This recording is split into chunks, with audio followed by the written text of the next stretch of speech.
everyone. Welcome to the Utah Hockey Podcast. My name is Kelly Queel. We are so excited today to welcome a guest in studio for the first time. We are also here with my darling co-hosts Cole Bagley and Mike Wolf. And today's guest is Utah Mammoth PA announcer Dave Joseph. Hi, everybody. Welcome. How are you? That voice. It's nice to meet you. A familiar voice. It's nice to meet you. I've seen your stuff On the internet? Yeah. But I've never met you, so it's a pleasure. Fun. Thank you for having me. Thank you so much for being here. It's my pleasure. This is my honor. I really am excited to have somebody in the studio because I just feel like this audio is Am so I your crisp. first in studio Yeah. guest? Am I really? Yeah. Yeah. I feel Nailed it. Thanks, Cole. Thanks, Cole. A whole bunch of people canceled on us. So. Yeah, no, that's cool. I'll still take it. We started. They don't ask how, they ask how many. Exactly. That's right. The KSL thing happened post-season, so as soon as we started having a really nice studio to record in, everyone left. So Everyone moves. Gotcha. yeah, Everybody's zooming at this point. Usually Exactly. the PA announcer is last on the list anyway, so this works out all great. So you guys can forget about me after this podcast, and you can do all the players and checked everybody it else, off. and then all Check good. the box Never off. have to worry about him again. Yeah, Cool. exactly. No problem. Dave, no one will forget about you. Thank you. we have to listen to you 41 times. I know. in a Sorry good about balance. that. Sorry. So Dave is the in-arena host. Typically, what does your job look like during a hockey game? Let's see. I arrived to the arena about 2:30, 3 o'clock for a 7 o'clock game, or 7:30. Wow. Yeah, I thought I was there early. no, we're there early. Cole, what time do you get there? Like 5:30. Oh no, that's Cole's dinner time. Slacking. That's dinner Well, yeah, I time. show up at dinner time. Yeah. You gotta learn how to pronounce all those names. On Yes, the got other to team. pronounce the name. That usually happens in the morning. I usually do that in the morning. Make sure I'm up to speed on home and away names if there's any changes. Yeah. And then usually 3 o'clock is a pregame meeting with the whole game presentation crew. That lasts for anywhere from 15 minutes to an hour, depending on the scope of the game. What Is game it is that it? different? Like, I mean, what you're doing is the same every night, right? Like, is it that different? It's very similar. But for instance, opening night is Right. probably a 2-hour meeting. And then game 41 is a 10-minute meeting because it's basically wash, rinse, repeat. And then 4 o'clock, we usually do sound check. And then it's dinner time. And then I'm back in the seat usually about 6 or 6:30. And let's go. Let's play some hockey. But you do a sound check at that time, like right after dinner, right? Because I've been there. Like, I'm usually the first media person there, and I've heard you doing those sound checks. It all depends on what's happened during the day. So sometimes there's other mic checks, sound checks that have to go on. There's musical things that we do. There's Anthem has to do sound check. Yeah. So once that's all taken place, then I usually do sound check after that. And it's just for me, too. Yes. I'm Well, I the knew only you were person there. in there. I knew you were Looking there. So around. I said, yeah, this is One for of these, Cole. one of these times, just Testing 1, 2. yeah. Hello, Cole. Instead of saying instead of practicing Mikhail Sergachev's intro, just throw my name in. From there. KSL. Exactly. Yeah. Yeah. Number. Yeah, because we sit right across. Number. He's number 81. No, 88. Number. Okay, Eric Lindros. Patrick Kane. Okay. See, He I'm didn't going wanna- way back. He I didn't go want to way be back Lane. because I'm He didn't old. want to be Landon v. Sidney Crosby, so he. Yeah. You can't be that guy. What, you're one better than Sidney Crosby? No. Yeah, I see how It's it is. respect. I didn't want to be lame and wear some really popular players' numbers, so I went with Patrick. But 99. Why don't you just wear 99? You can't be or the 66.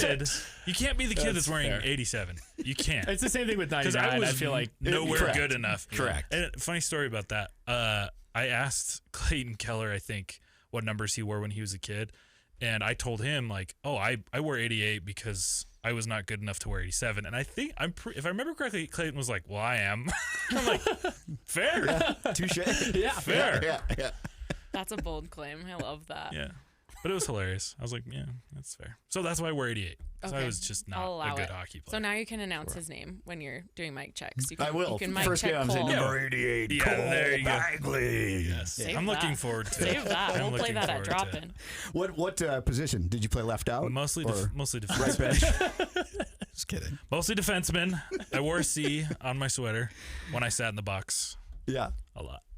I think I would have been really good at just making sure I'm touching the sticks of the guy who's Yeah. touching the puck. Yep. I think I could have done that pretty Yeah. well. I like that. Except for my eyesight. Very important position. It's Very true. important position. It's true. It's also really satisfying to watch those guys operate behind the Oh, scenes. yeah. Yeah. Unsung heroes of any sports team. equipment guys, training staff. Yeah. Those guys, unbelievable. There's no better highlight than when an equipment manager gets a stick onto the ice and then it's scored with quickly. Yeah. Assist. Yeah. Yeah, absolutely.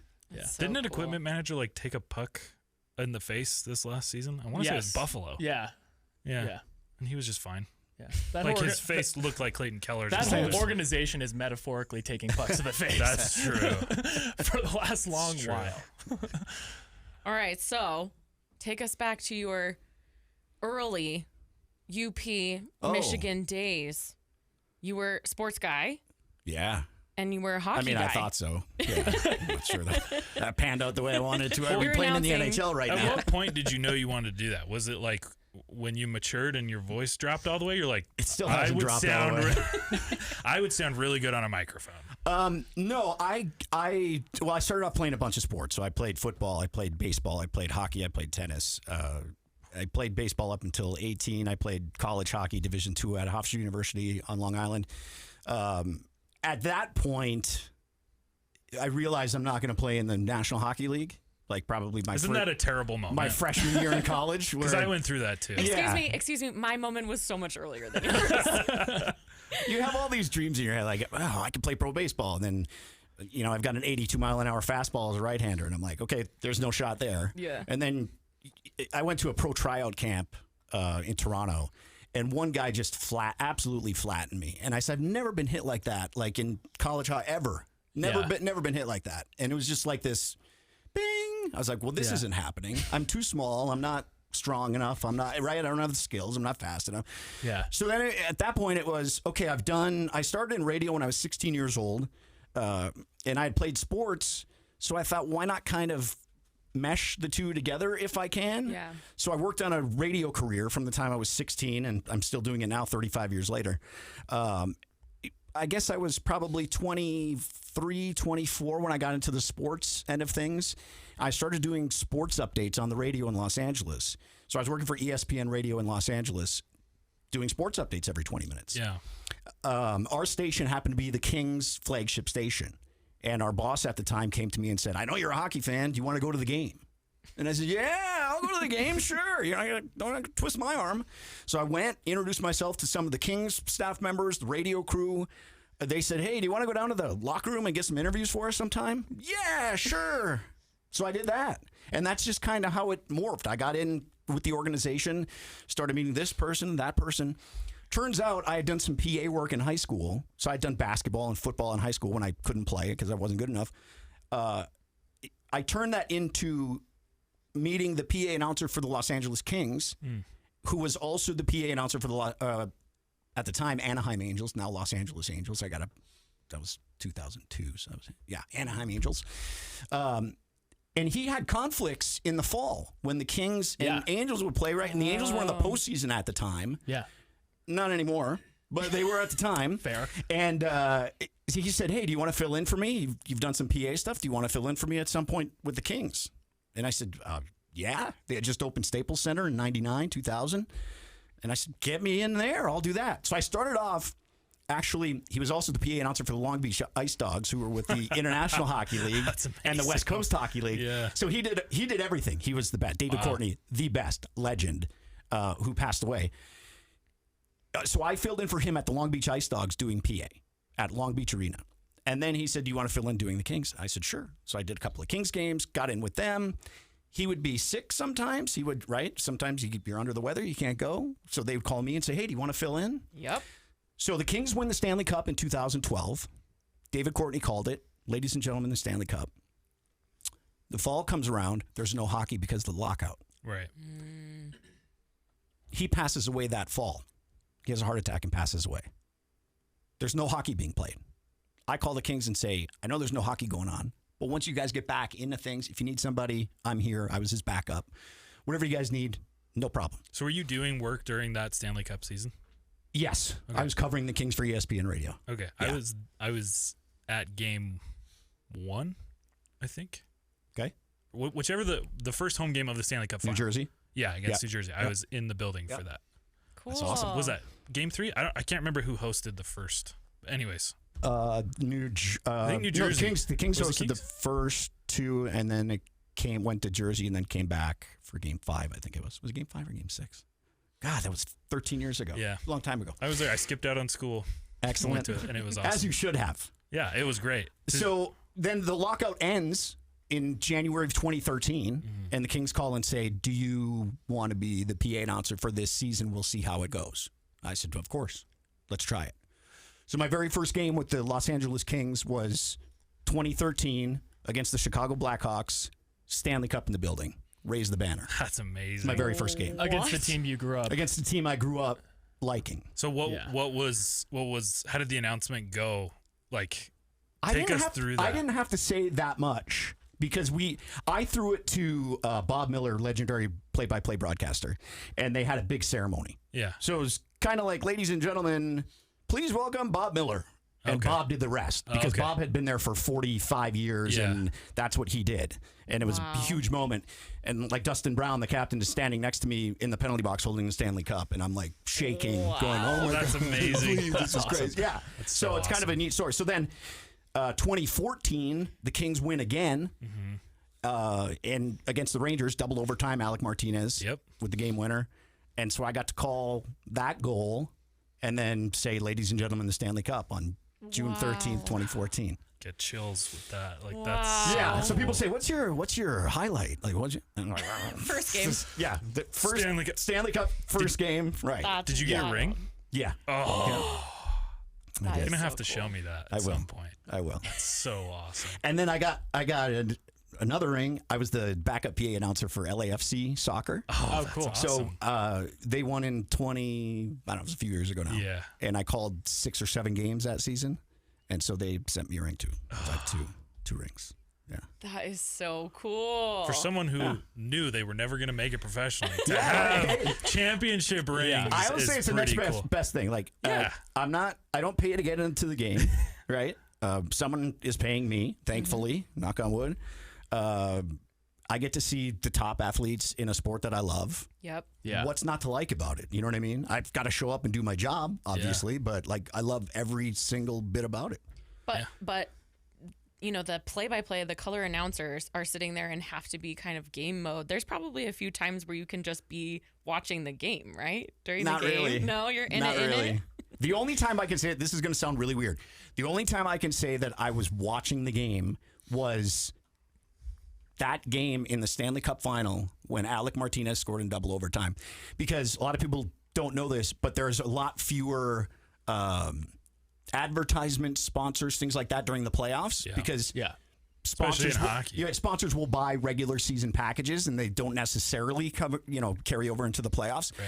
So there isn't a lot to read during breaks. There isn't a lot to do during breaks. So the playoffs are actually awesome for PA announcers because we can watch the game. We're not saying what's coming up next in the script. What sponsor do I have to sell next or whatever it is. You're watching hockey. Yeah. So I watched this whole play develop and I watched Alec Martinez come down the left wing and I'm saying Lundqvist is down off the pad there, like slow motion. And here it is. And there's an empty net and Alec Martinez puts it in and you go, we just won the Stanley Cup. We just won the Stanley Cup. We just won the Stanley. Okay. Cool. Calm down, settle down, collect yourself. Yeah. Now let's get ready. Wow. So another funny story about that night, if I could. Please. Absolutely. So in the script that night, it said, if the Kings win, you will read this. If the Kings lose, you will read this. Because you have to read what's like the next game, what time the next game is, where the next, all this kind of stuff. When tickets are on sale, blah, blah, blah. It's like a politician who loses a race, right? Yeah. You have a I won and I lost. Yeah. Correct. So I crossed off, if the Kings lose, crossed it off, big red ink, put a big scratch through it, scribbled it all out. And I showed my boss and I said, we won't need this tonight. And she said, oh, be careful, be careful. I said, no. It's over tonight. This is a true story. I still have the script. I said, here you go. I'm crossing it off now. They will win the game tonight. They will win. And they won. You should frame Thankfully. Yeah, for real. Right.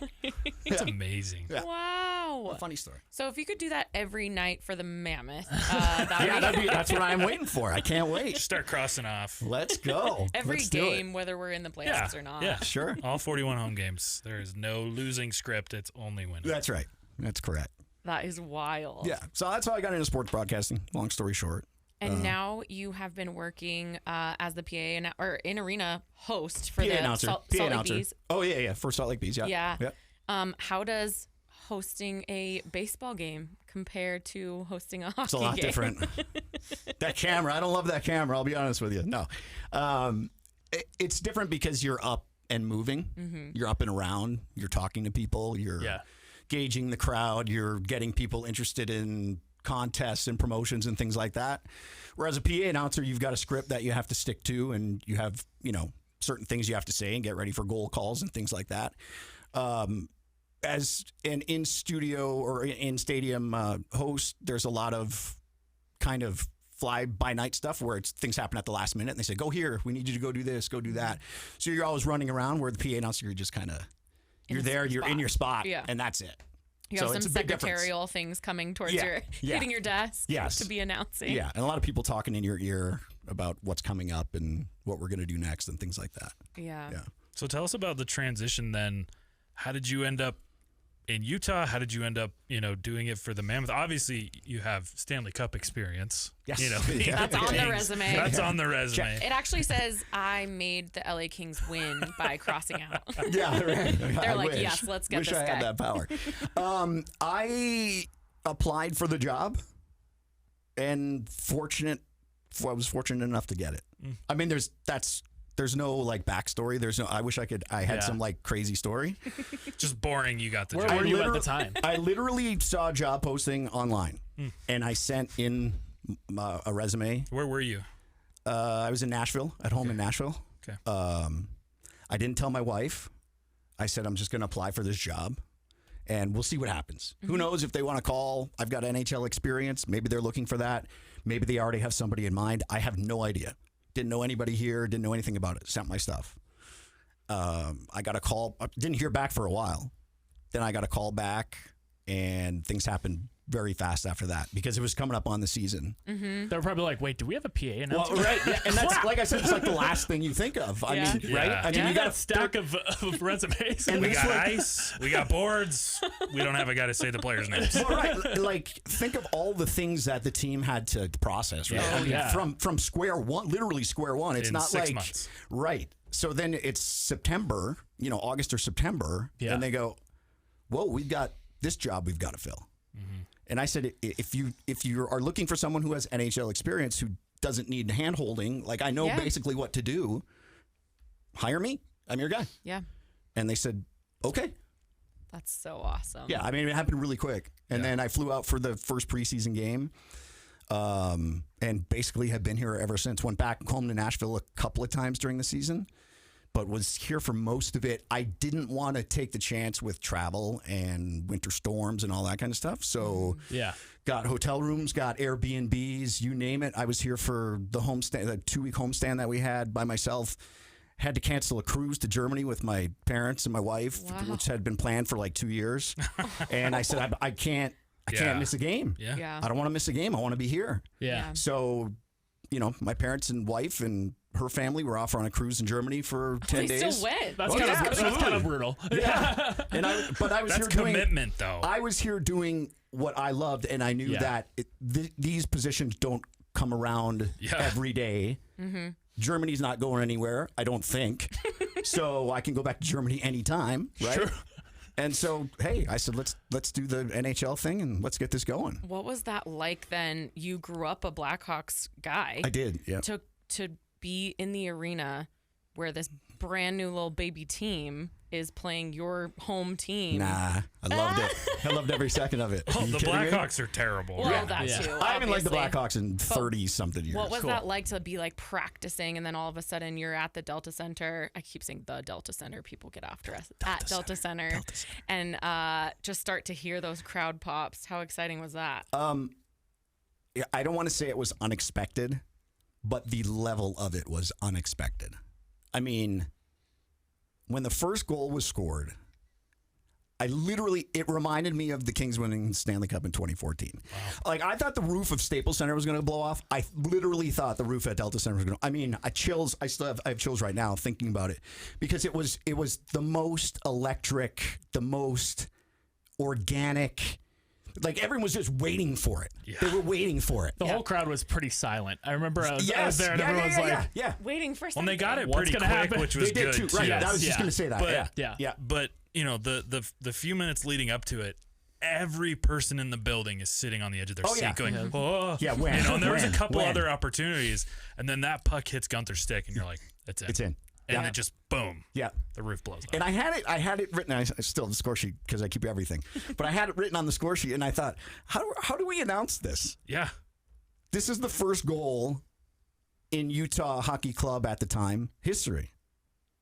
I guess that's the way to announce it, Yeah. Yeah. right? I mean, but you have to think about that for a second. Yeah. And you could have just said scored by Dylan Guenther, but I figured scoring the first goal in Utah Hockey Club history, Yeah. that's going to live forever Right. Nice. because that will never happen again. Yeah. So I just thought, okay, this is a pretty big moment. You know what I mean? Yeah. The team takes the ice for the first time. That's a big moment. Right. Team comes out for warm-ups for the first time. That's a pretty big moment. Team takes the first draw. That's a pretty big moment. But the first goal, Yeah. Well, that's I think huge. I think the biggest his, first, I think, of a franchise. So you want to get it right, is what I'm I saying. think the puck is in the Hall of Fame. I'm sure. The Hockey Hall of Probably Fame. has to be. It's Right. either the puck or the stick is there. Yeah. It has to be. Momentous occasion. Yeah, huge. And then to hear the crowd was just like, oh my goodness, is it going to be like this all year? Yeah. It was pretty much like that all year. Yeah. I mean, not quite to that level, obviously. You're not going to recreate that moment, but man, There you were want to some talk about a nights. crowd. Oh, Yeah. Most nights it felt like it was just, unbelievable. yeah. Unbelievable. Well, I want you to talk more about it because obviously you have, and you've already done so. You have a ton of experience in the NHL. You've been there for moments of winning Stanley Cups and different venues, different markets.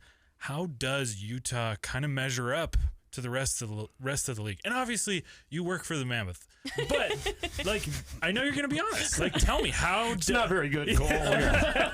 How does it measure? Could be a lot better. No, listen. I've been to a lot of buildings and seen a lot of hockey games. I've called games for 8 years for the Kings. I've done minor league games. I've done all different kinds of sports. I've done national championship games in football, in hockey, Frozen Fours. It's top three. It's top three in my buildings all time for that night, for that goal.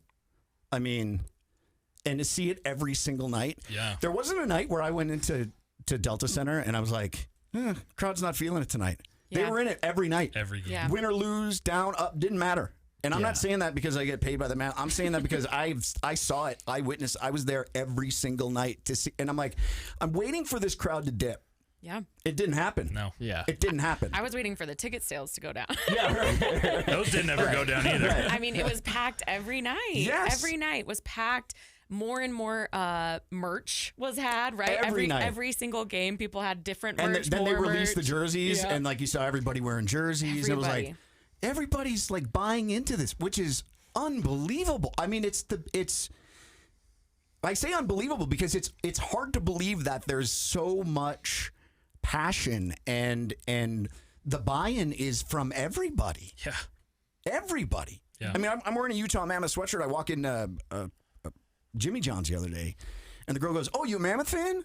I said, "Yeah."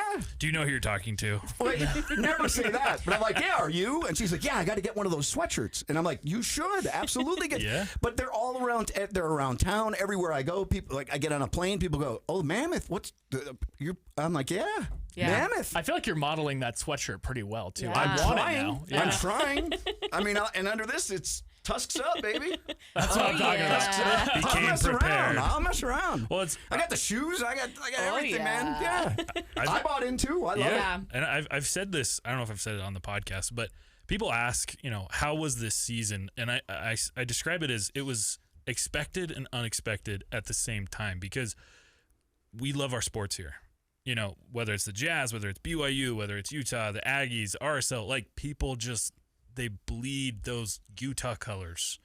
And they're very proud of their statehood. They're proud of the community.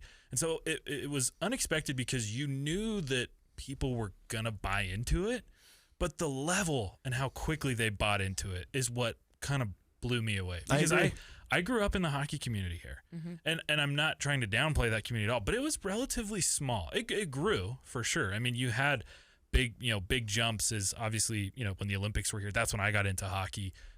You know, as you know, some of the universities, you know, got better hockey teams like, you know, Utah and Weber State and you know, other moments, the Frozen Fury coming where the Kings and the Knights played, like there are these little like kind of jumps, but then all of a sudden the NHL shows up and a team calls Utah home and just it explodes. It's everywhere. You go to the grocery store, you go to, you know, a restaurant, wherever you go, and you're seeing it. And there's just this like connection where you see someone wearing it and you're just like, we're friends. Yeah. Yeah. You know, like you love hockey, I love hockey, you know, and it's this kind of strange like intimacy between the fan base and the organization where it's just like it was always meant to be. You know, you just it's like Salt Lake was always a hockey town. And I you know, as someone who's in that community, it was not always that way. But instantly, like this team showed up overnight, and it's just like hockey's always been here, and it's just amazing to see. And you listen to what the players are saying, and people who have moved here, they all say the same thing, right? About how great the organization is and how they're treated like, you know, the best pro athletes, and as they should. I mean, they've done it the right way. Yeah, they do a great job, and kudos to the fans for buying into that and supporting the team the way they have. Buying the tickets, they sell out of beer the first night. I mean, who can say that? They literally were setting records on merch sales. Yeah. Like bad nights for the Mammoth were record nights for the Jazz. Yeah. It's crazy. And by the way, the merch is like perfect, top notch. Very good. The colors are unbelievable. Like they nailed it. Yeah. Again. Yeah. They nailed it with Utah Hockey Club. They nailed it with Utah Mammoth. I mean, I don't know. We're biased. We're I biased, love it. but we love it. Yeah, no, I bought in too. So I'm with everybody else. I'm a fan. Like at the end of the day, I'm a fan like anybody else. Right. You're a fan. You're a fan. You're a fan. I'm a fan. I love it. I love it. I didn't tell my wife I was applying for this job, and then I told her I got the job, and she said, "We're what?" And I said, "Well, we're going to move to Utah." She said, "What do you mean we're moving to Utah?" I said, "Well, I just got a job with the Utah Hockey Club," and she said, "Oh, okay." Here we go. Pack it up. So you've moved your family here at this not yet. At this point. We're I'm downtown right now. My wife is in the process of boxing up our house and putting it on the market in Nashville, and we're looking for a house here. So when I tell you I buy in, I'm all in. Love 100%. I love it here. This place is fantastic. The fans are amazing. Everybody's been amazing. Like you guys, you know how to do it. You did it the right way. So, and kudos to all you guys. You're welcome. Yeah. Thank you. Thank you. I did a lot. Okay. And people have told me, they said, well, what do you think of Utah? I said, I love Utah. First of all, you got the mountains. You got the clean air. You got a lot less traffic than LA or Nashville. You've got the friendliest people I think I've met in any place I've lived in. I've lived a lot of places. New York, Providence, LA, Nashville, now here. This is, I mean, unbelievable. Someone said, don't tell anyone about Utah. Like, it's our secret. Yeah, I need you to kind of like... Tone it down. Yeah, Tone it so down. Don't move here. But it's great. Not that great. Unless you're a really good hockey player. Yes, then please move here. McDavid, if you're listening. We know that contract's up next year. It's great. Everyone else, it sucks. Connor, he listens to the podcast. Yeah, he does. We know he's listening. That's how he found out about the training facility. That's why it pops up as we have a Canadian fan. Well, He said you can wear 97 if you okay, that's cool. Instead of 88. He hasn't won a cup, so I feel like I can wear that number.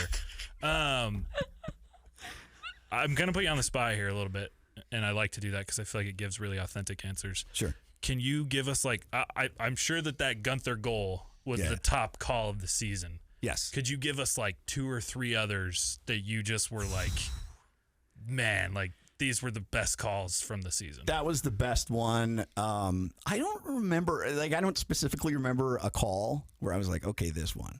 There was the overtime game. Was it? There was 2 or 3. There was one where Sergachev scored against Vancouver. Yeah, okay. Toronto, they came back, but they lost. They lost, yeah. And then there was the Philly buzzer beater from Guenther. That was that was a good one. That was a good one. That was a good one. And anytime I get a chance to say number 92, Logan Cooley, I'm going to say that because he actually played in the Frozen Four in Tampa in 2023, and I called those games when he was at Minnesota. Yeah. Oh, cool. So I did. He scored. So I remember calling Logan Cooley. So I'm like, wait a minute. Did you hold the O like you do now? Absolutely, I did. Yeah. Absolutely. One of my friends texted me and said, love the way you just did Cooley. And I'm like, thanks, man. Like, because I did exactly. When I saw he was here, was like, oh, I get to do that again. The serendipity. Yeah, How so cool I was is like, that? so from college to pro, he probably has no idea, but yeah, I figured, We'll okay, tell might him. as well carry it over. Yeah. Speaking on that, how do you like decide on the way that you like rearrange your voice and like all those inflections and like how do you go into that? Like with a name, you look at it, you're like, all right, Mikhail Sergachev, where do I emphasize which letter? You know, I'm glad you asked that because The emphasis. it kind of happens organically.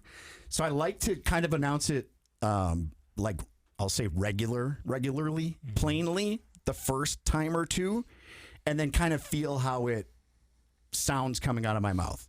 So whenever I say Mikhail Sergachev, it felt like he has such a, it's like a manly, like a gruff kind of Mikhail He's a bully. Sergachev. Yeah. Like, that's the way it feels. Yeah. And that's kind of the way he plays. Like, so I was like, okay, well, he's a Mikhail Sergachev. So that was kind of the way that one came about.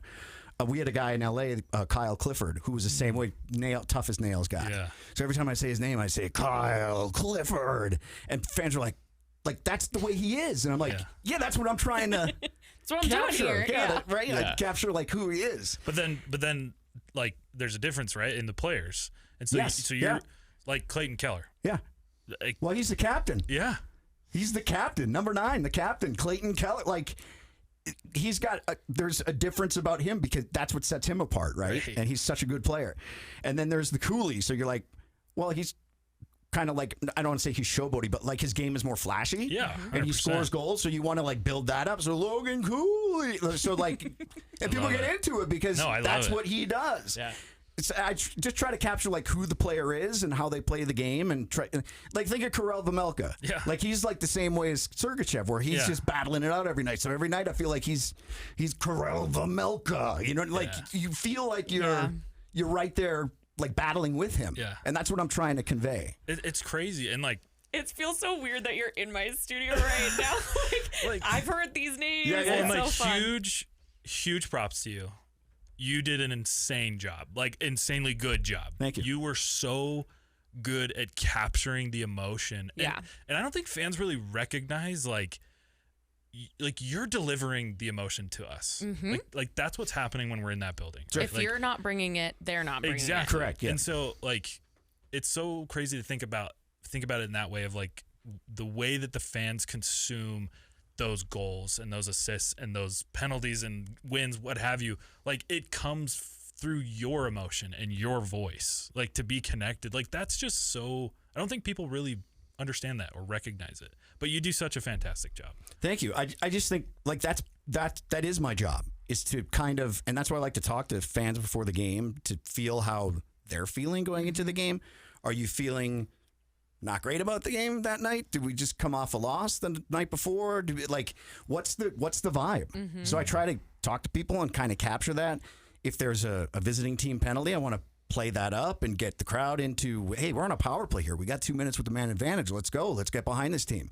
If we're killing a penalty, hey, chill out a little bit. You know what I mean? Let's get behind the team, but let's, take a little different tact here and play it a little differently. So there's a way to capture those emotions from everybody to build on that. And then eventually if you get a game winner like a Guenther in overtime or whatever it is, then it's everything at the wall and here we go and everyone wants to celebrate and throw their hands in the air and right? I can hear your call from Guenther. I don't know, maybe more than any other player. Yeah, but yeah. just the way that you kind of fluctuate his Yeah. last name. Yeah. That's crazy. I mean, I could say, hey, goal scored by number 11, Dylan Guenther, and everyone would go, Yay. Great. right?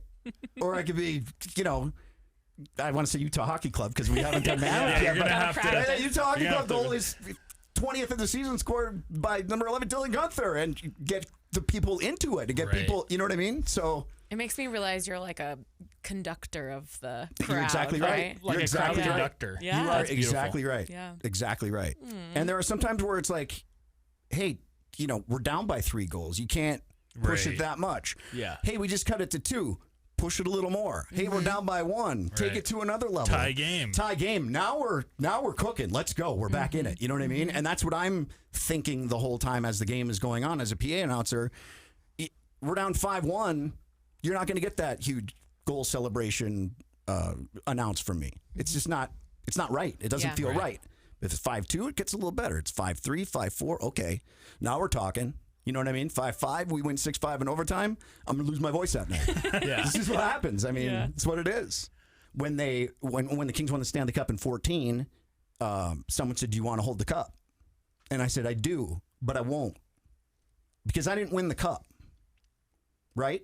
They won the cup. I didn't win the cup. I'm not going to pick up the cup. I wasn't out on the ice. I'm fortunate I was part of that organization when they won the cup. We collectively won the cup. You can say that. Okay, fine. Sure. I give you that. I'm not going to lift the cup because I didn't take a hit. I didn't have a shot. I didn't get a penalty. I didn't do anything. So I'm not lifting that cup out of respect for every guy that has made it to that level. I played college hockey. I know what it's like to get there. I could never get there. I'm not lifting that cup. It's the same thing when it comes to like respect for the other team. Right. I think there's got to be a healthy respect. And there's got to be, it can't come from a PA announcer. I think, to me, that's Bush League when another PA announcer pokes fun at the other team. Like, and the guys don't care. Right. If you're asking me, like, I don't know. I never cared as a player what the PA guy's saying. Yeah. But as a PA guy, I'm not going to do that. Like, that's just not my style. Yeah. I'm going to be professional 100% of the time because they've earned it. They worked hard to get to that level. Think about what their parents went through, what their brothers and sisters went through, everybody associated with all their coaches all the way up. I'm not going to poke fun for 1 second at that man, woman, whoever it is, at Division I college or pro or what, like never. I just think that's my attitude. Other guys may feel totally different, but that's where I come from. I think that's great. I think that fits like the Utah vibe so much to me. Like I do think that Utahns in general, like you said, have a niceness, have like an underlying respect. I feel like we are known for that. Now, don't get me started on like BYU, Utah, and all the shenanigans that happen between those two teams. Different story. But I do feel like inside of those stadiums when those two teams are playing, it's a different story. But as far as like what I saw with the level of respect that the fans had for other teams this season, that's a reflection of that and respect that probably started with you as the conductor. Yeah. But it did happen time and time again as we were in the arena too, that this Leafs fan doesn't know where their hotel is and people are helping them, right. Or this fan from out of town wants a good spot to go after the game, and people, the camaraderie that kind of happened from that, it speaks volumes that you do it in the arena, and the fans were doing it in the arena this year too. Yeah, I will say I agree with everything that you just said. I love like respect to all these players, anyone who's made it into the league. Obviously they've done something that, like, I have a hard time being critical of players because I'm like, I can't they're do doing what 0.0000001% of hockey players can ever do. Correct. I'm not sure I would have said no to holding the Stanley Cup. If somebody said you want to lift it, I'd be you like, held it later. I've held it. Sure. I won't lift it above my head. Okay. Yeah, I will not lift it above my head, and I won't kiss it and lift it above my head, because that is something that is just sacred. I think that's a healthy taboo. Attitude. That's like, great. I didn't earn it. I would love to. Don't get me wrong. It's not that I don't want to. Of course I want to. But I've had pictures with it. My wife and I, my boss had it at his house in his backyard, for Pete's sake. And we were invited over. And my wife and I and our 4 dogs at the time have a picture with the cup. Of all of us with the cup. And I'm like, this is a cherished moment. I'm not lifting it above my head. I'm just not. It's something that I won't do personally, as someone who's played. After that happened, after the Kings won the cup, Trevor Lewis brought it to Utah, and Cole was a part of that parade. To be here. I saw a picture. I was gonna say, did you raise it above your head? It didn't look like him from behind. I didn't touch it. Wait, you had hair though, didn't you? I did have hair. Yeah. It was that long ago. Cole, why didn't you touch the cup? Because you don't touch it unless you win it. Okay, that's fair. Respect. Were you expecting that to happen in the future? Yeah. That's good. That moment of realization that I was never going to make the NHL hadn't hit. It hadn't happened yet. Happened yet. Shortly after it happened. You were like a junior in high school at this point? Yeah. And I was like, I probably should have touched it. What it sounds like from Dave's experience is that you need somebody to just absolutely lay you out, and then your voice drops, and then you can go into media. That's correct. Before he walked into that tryout, he sounded like this. He got hit, and he was like, I don't think I'm going to make it to the league. I also got punched in the face really hard by a guy in that tryout camp, and like knocked me out. And the guy, we went to the penalty box. They only give you 2 minutes in these tryout camps because they want to see you play. Yeah. And I skated to the box. Well, I was guided to the box by the linesman because I didn't know where I was. And the guy looked over at me and he said, you want to go again? Like, give me a shot? And I said, no, brother, I'm good. We're good. I'm out. Nothing to see here. Yeah. Let's just pretend like that didn't happen. That's not going to help me make the team. Me out. Yeah. I think I'm trying to actually get more ice time. Yeah, Maybe we're another good. time, but not now. Yeah, we're good, man. I literally packed my bag after that tryout camp, and I said, that's it. We're done. Done. Well, I think I played men's league and stuff, but I was Yeah. like, no more. us Had Mammoth enough. fans are grateful for that camp because, like Cole said, you've done a fantastic job. Thank you. Every time I'm in that stadium, you can just feel the energy. Growing up, my dad was a PA announcer for the Alaska Aces. That's awesome. In the ECHL, and I didn't know that. yes, and he was also PA announcer for the Matsu Miners, which are like a summer college baseball league. Sure. There's 2 major summer college baseball leagues. One of them's in Alaska, one of them's in Cape Cod. Yeah. And I grew up around that a lot. It's not easy. It takes like focus and talent and skill to do it. So we A appreciate lot of what you do. improv, I'm assuming, too, Yeah. right? Yeah, I when mean, you're- there's a script to follow for the most part, but it's all, getting goals is not something that is written out for you. Mm-mm. It's all done kind of, and you don't know who's going to score and who the assists are going to be. And then the penalties, you get this mishmash of penalties. You get a 2 and a 5 and a 2 and a 5 and a 10. And you got to put that together. And, don't forget to look at the clock and write that down because you got to know what time it is. And then do the backwards time from 20 in your head, which a lot of people don't understand or know how to do or can do quickly. Yeah. I get from all the time, a lot of people say, I would love to do what you do. Or I could do what you do. Put on the headset one time and try. It's tough. It's a little different. And you have 6 or 8 or 10 voices also in your head barking orders at different people or you. Or do you ever try talking to someone while someone's talking to you in your head? It's very hard to do to have that conversation. So people are in my ear talking to me, saying things while I'm announcing a goal. I feel like you could describe your job in a way that would make people question your sanity. My wife questions it every day. Yeah. I mean, it's like, that's why I tell her I'm used to the voices in my head. So it's really not that big of a deal. It's just I've been doing this for 35 years. Yeah. It's not something that happened overnight. In high school, our high school basketball coach liked the way I announced his name. Like, I was excited about it. And he was like, you want to come back and announce the rest of the basketball games? Like, he loved it because of the way I said his name. That's how this started when I was 15 years old. And so I thought, can I make a career out of this? Like, where people like the way I say their names? Okay, let's do that. Like, this is, I don't want to say like it's easy money, but you know what I mean? Like, if you're good at something and you love to do it, why don't you piece it together and make a career out of it? Do you remember what his last name was? I do, Irv Dieterle. How did you say it? I just probably said like the Patriots are coached by Irv Dieterle, and he was like, "Who's that guy? Get that man a job." Because the guy before me who was doing it had been there for 50 years and didn't, he was just going through the motions, and as he should, I mean, you're just there and you're probably not getting paid anything. I didn't get paid anything in high school. I was doing it for free because I thought this is great, and then I started doing football, and people are like, "Oh wow, like you actually sound good." I was like, "Oh, do I?" And you don't know when you're 15, 16, 17, right? And then I remember doing a high school championship game when I was 17 years old at a dome stadium in the Upper Peninsula, the Superior Dome it's called. And people were like, "Oh, that was really good. Like, you're 17?" And I'm like, "Yeah." Like, "Oh, well, you could do this for a living." And I just started doing radio broadcasting, and I was like, "Okay, well, maybe this is something. I don't know what it is, but maybe it's something." So here we are 35 years later, and I'm boring you guys with this interview. No, So, I just think also adding in that background, if you weren't a player, you wouldn't have this feeling for hockey like you did. Like, nobody can just show up and do sports if they haven't had that background. You just had a better background because of that. That's a great point. I mean, I don't know what these players are going through on the ice, at the professional level.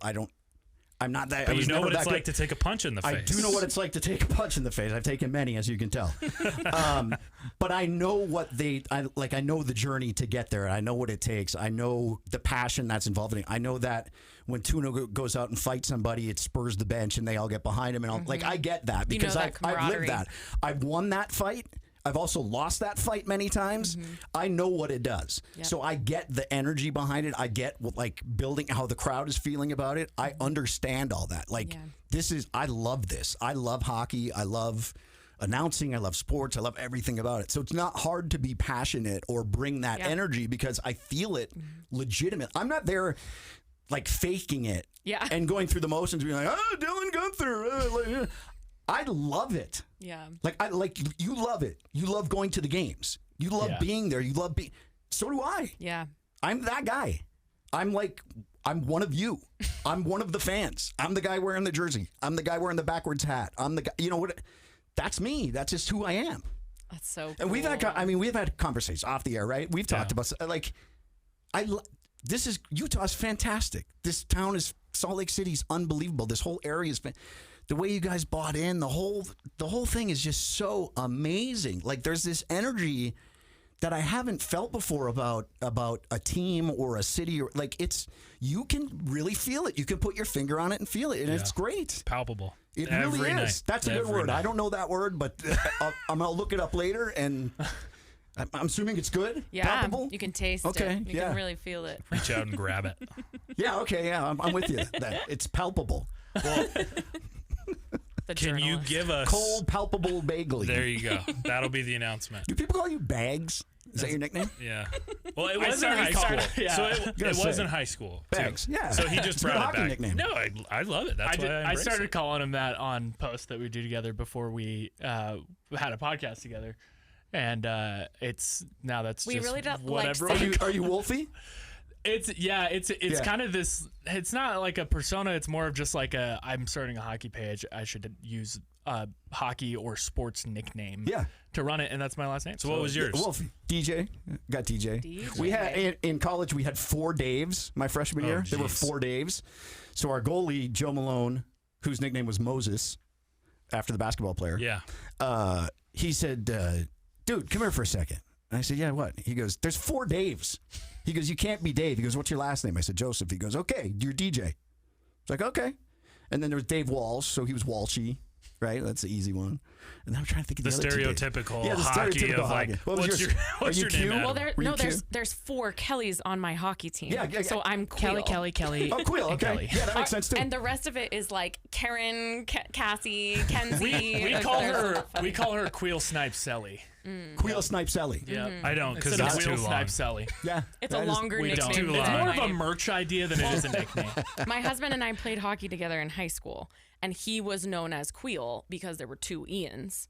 And so now I don't have my last name anymore. So when people call me Queel, I look for him. Sure, yeah. Like it's only been my nickname for so long. Yeah. It is kind of funny. That's great. What about Tanner? Am I allowed to talk, Cole?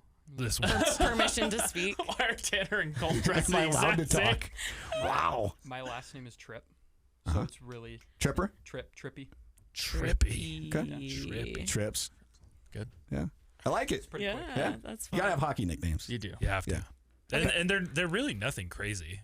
No, they're simple. Like Keller is Kells. Yeah, it's awesome. Kraus is Krauser. Yeah. O'Brien is OB.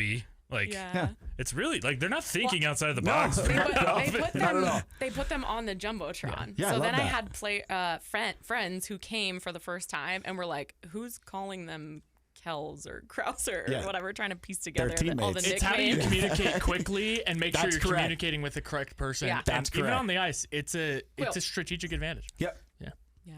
My boss is Bill Hoops, and he's Hoopsy. Oopsie. And we play hockey together. So I don't say, "Hey, Bill, pass the puck." I say, "Hoopsy." Here it comes. Comes a puck. Awesome. Yeah. Love it. All right. So tell us, now that you've been in Salt Lake, in Utah this year, what are some things that you're up to when you're around Salt Lake? You're obviously doing bees. Yep. But also hiking? I don't hike. Okay. So I don't know if you noticed, I don't have a tan at all. So the sun and I don't get along. We're not friends. So I stay out of the sun. And when I'm in the sun, I wear like 100 SPF because I'm very, very pasty white. It's my Finnish heritage coming through.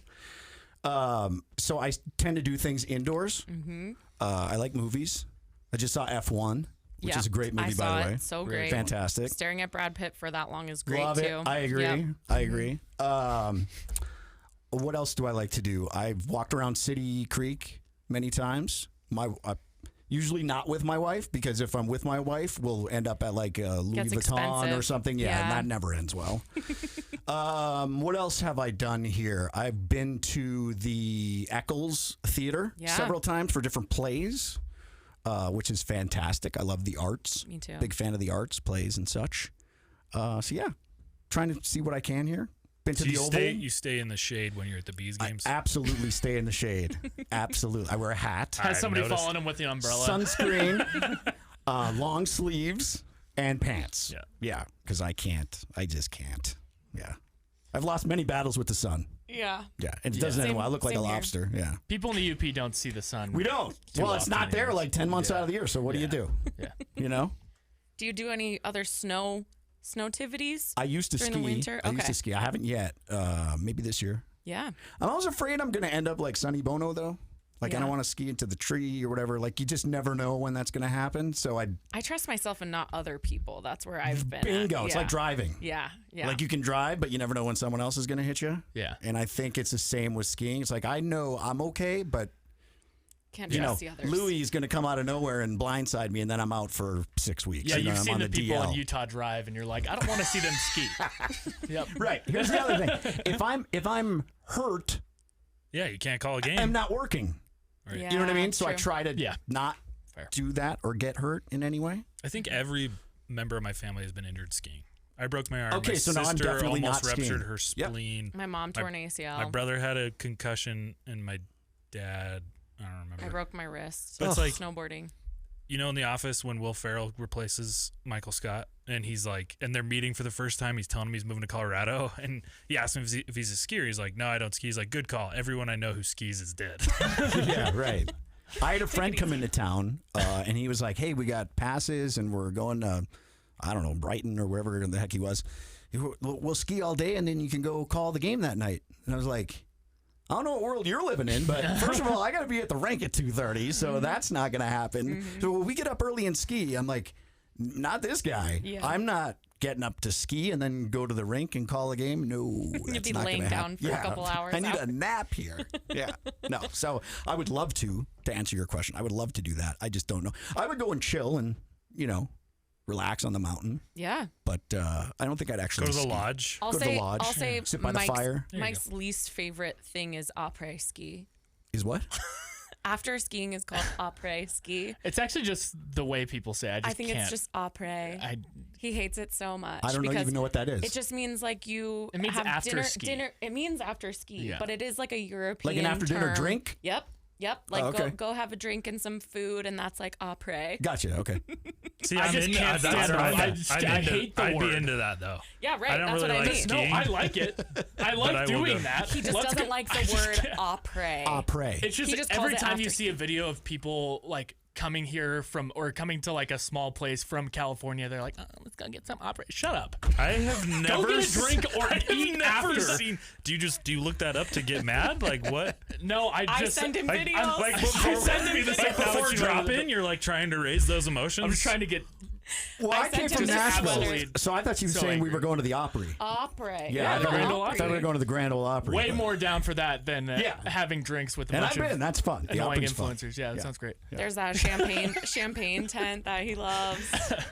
Wow, Oh, man. you're fancy. I'm the guy that goes I'm skiing not. and I make a peanut butter and jelly sandwich and put a Put it granola in your bar pocket? in my pocket. Yeah, I'm with you. And I'm like, I'm What, I'm you gonna don't eat want to on the pay way. $27 for a crappy cheeseburger? No, Is that I'm what you're just, saying? I grew up in a large military family and an enlisted member of the military family, so we were growing up hustling everything. Yeah. So, yeah. Yep. My Army? dad Army? used to buy the 7-Eleven Air Force. like crappy sandwiches, which we didn't need to be eating, but that's what we would eat. Sure. Yeah.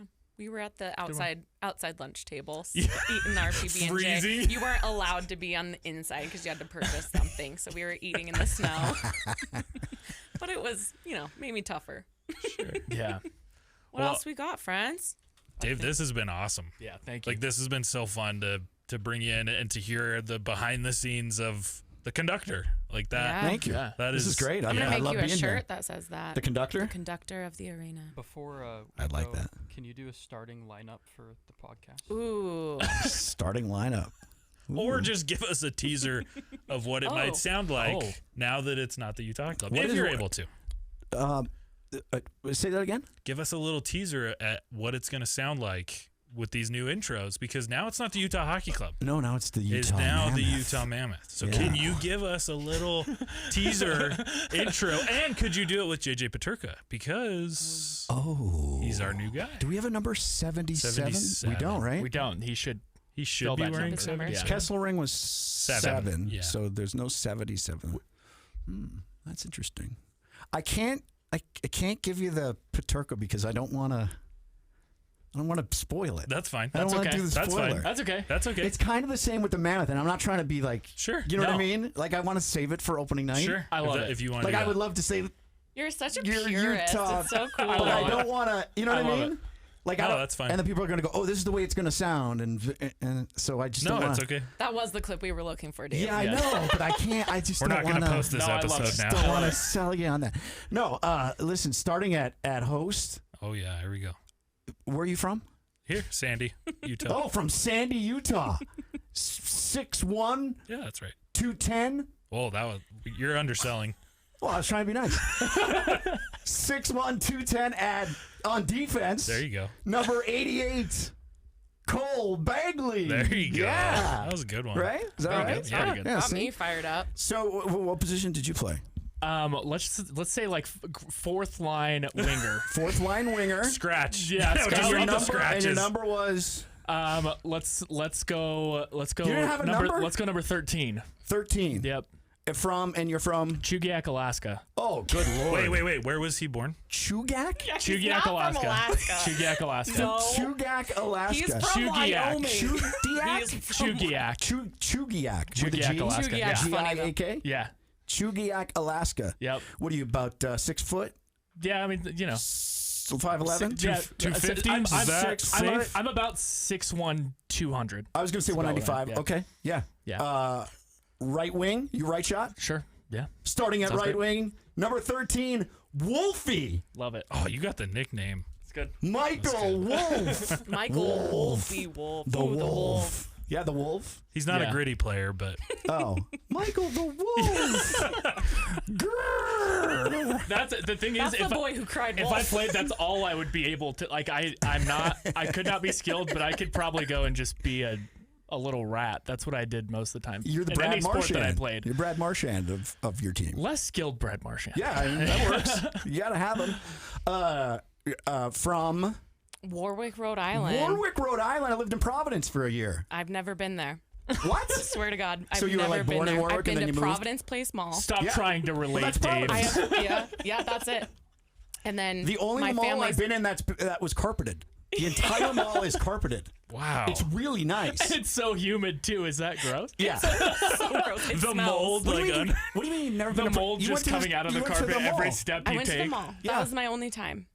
All of my family lives in Rhode Island. Like all the extended, everybody, grandmas and everybody. So I was born there. We moved here when I was 4. Okay. And you've been to Providence once? No, we just go to my aunt's house to the beach and back. Oh, so you stayed in Warwick pretty much. Yeah. You never went to the Providence Civic Coventry. Center, Dunkin' Donuts Center, or whatever they're calling it now? Never. Amerisher Acronym Center Arena, whatever. I don't think so. No. Okay. I was What's your just number, little. Kelly? Yeah, what's your number? I'm number 28. Oh, number 28. Being From cold. Warwick, Rhode Island. Can I just go with Q? Yeah. Say Yeah. your last name for me again. Queel, like a wheel. Queel. Like a wheel. Queel. Kelly Queel. Kelly Queel. Kelly Queel. Yeah, I like that. That'd be a good name. I know, That's right? a good one. That anything with a K is good. C's, K's, Q's. I wanted to. Are usually I decided easier I to do. could be a really good realtor. Hi, yes, Kelly Queel. I don't know. It just flows. Yeah.